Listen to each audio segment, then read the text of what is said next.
What's going up, everybody? Welcome to another episode of Tips on the Beat with D.Royul, where I'm going to make a beat and I'm going to give you 5 different ways to look into the beat and how I made it so that hopefully it can inspire you to create new, fresh music in your own life. Today's beat is going to be something a little different in that it's not necessarily something that came from an idea or a little melody that I heard, but it comes from one of my favorite genres of music, New Jack Swing. Now, New Jack Swing was made popular in the 80s and started to change into something a little different in the early 90s. That's how we got a lot of the early hip-hop and R&B from that time period. Teddy Riley made this genre very famous, and it has a very distinct sound. So, a little differently today, we're going to start our first tip off from the beginning of the video. If you're going to do a genre or some specific type of musical sound that you like and you're trying to emulate it, make sure you study what makes the sound unique. Look into it, listen to a lot of sounds, listen to a lot of songs, all these kinds of things that make it fit in that genre, and find out what are the components: music, choice of melody, beat pattern, and things like that. So now we're going to get into seeing what this beat sounds like when we do that first.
All right, everybody, our second tip is that everything doesn't need melody or it doesn't need musical notes.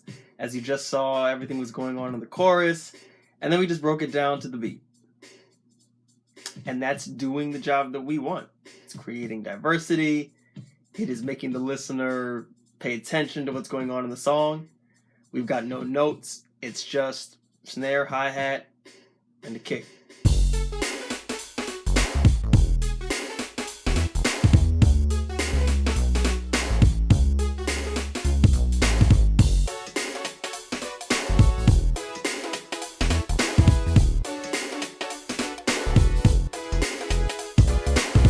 Alright guys, third tip. Percussion can fill space in the track.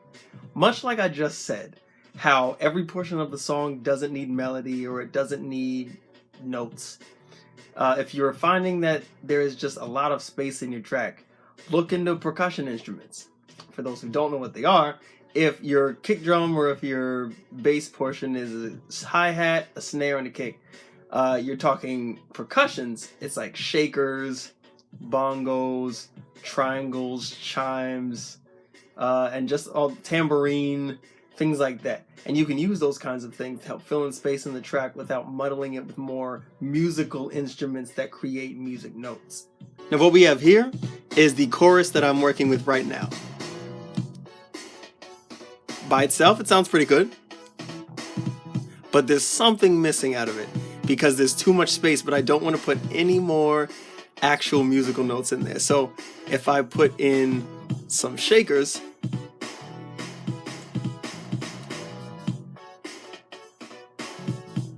and I think I have another shaker over here,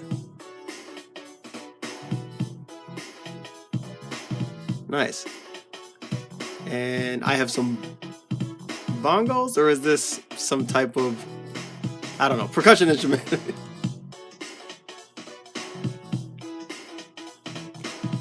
And then of course I can add a crash. And I feel like it's up there, but it's not as hype as I want it yet. So I found this sound that will help out with that.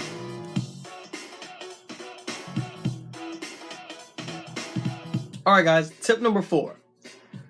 Envision a song when you're composing it.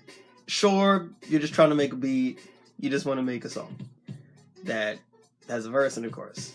But if it's something deeper, or if you're trying to go deeper into being a music producer or a composer or orchestrator, you want to have a vision in mind once your idea starts coming together. Right now, I have just put down most of the sections of the song, most of the parts that I'm going to have it. I'm not really going to add anything more. I'm not going to add any more instruments. So now what I'm doing is looking at this and going, okay, how do I want it to look? I've got an intro, verse, chorus, like do I want another verse, or do I want what's called a bridge? Do I want to maybe make some of the choruses longer? So things like that are what you want to look into now once you've got a lot of the song together. So it's more than just a beat, but you actually make it a song where an artist can create a world of expression inside of it. So now that I've done that, or I have my layout of my song, I'm going to go back in and start messing around with certain parts of it to create some diversity.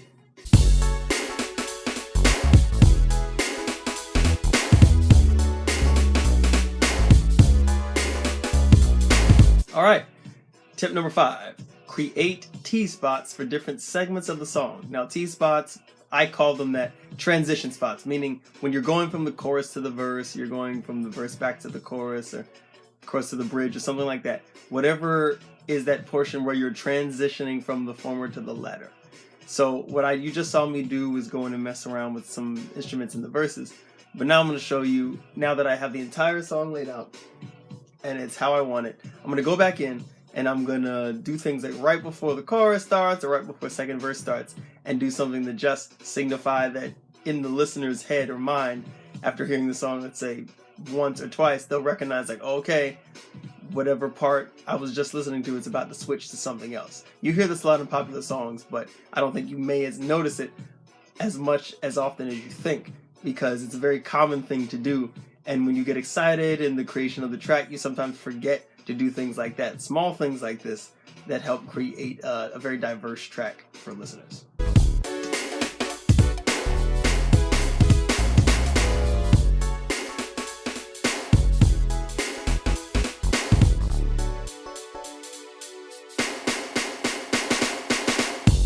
And there you have it. Another episode of Tips on the Beat with D.Royul is in the books. We just created this hot new beat. At least I think so. And there were 5 things that I brought up, hopefully to make you look at creating music in a fresh new way. Number 1 is, if you're trying to emulate a specific genre, study up on what makes that genre what it is.